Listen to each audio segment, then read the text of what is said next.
Conflict in the Middle East unfolds and threatens to intensify. Disruptions in the maritime trade through the Strait of Hormuz risks creating a ripple effect impacting humanitarian needs and agricultural production in the coming months. While the Secretary General is committed to making every effort to achieve a comprehensive and durable settlement of the conflict, immediate action is essential to mitigate these consequences.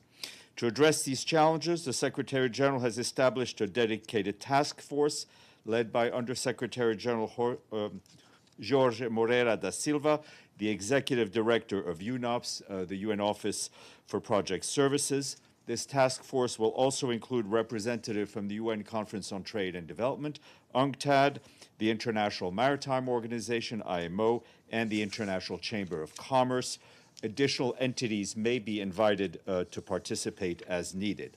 The primary focus of this task force is to develop and propose technical mechanisms specifically designed to meet humanitarian needs in the Strait of Hormuz, drawing inspiration from relevant UN initiatives, including the UN Verification, Inspection, Monitoring Mechanism for Yemen, the Black Sea Grain Initiative, and the existing 2720 mechanism for Gaza.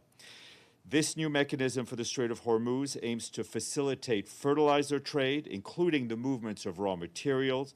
The mechanism's operationalization will be done in close consultation with relevant member states, with full respect for national sovereignty and established international legal frameworks. If successful, it would also create a confidence among member states on the diplomatic approach to the conflict and constitute a valuable step towards a wider political settlement. As part of his broader peacemaking mandate, the Secretary General's personal envoy, Jean Arnaud, will lead the political engagement with relevant member states, supported by members of the task force.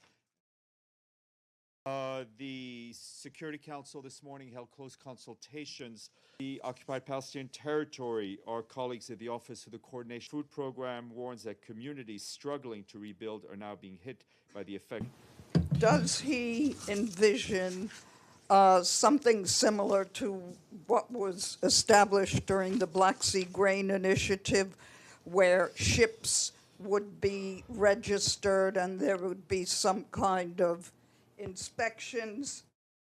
Secretary General is announcing today is this task force. The operationalization is going to move forward. As mentioned, it is based on the past experiences we have, not only in the Black Sea, but also the verification inspection for Yemen, the registration mechanism that UNOPS, I believe, runs in Gaza. So we have a lot of experience on kind of these types of mechanisms in conflict zones. What exactly it will look like remains to be seen, because discussions will just start.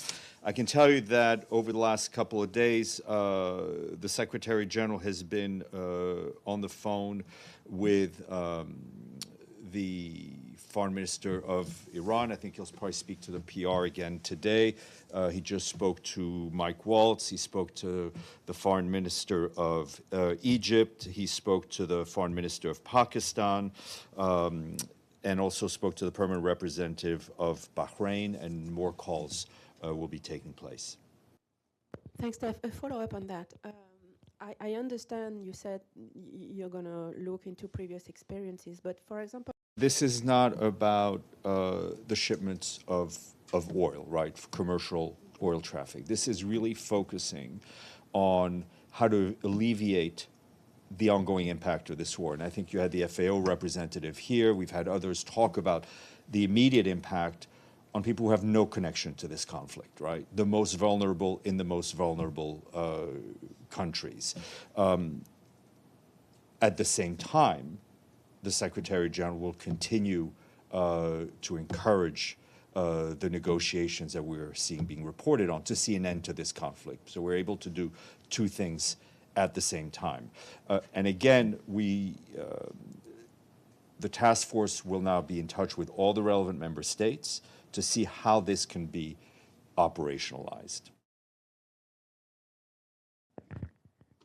Thank you, Steph. A little more on this mechanism. Obviously, it will be important to have the full backing of member states, and this is why the Secretary General is involved in consultations right now.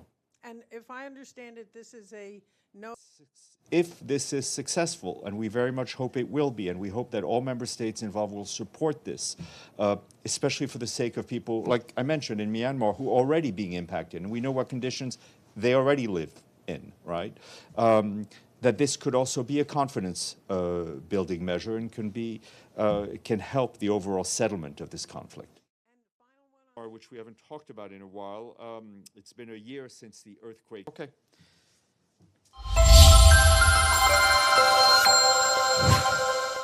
For more such videos, subscribe to the NewsX YouTube channel, hit the bell icon.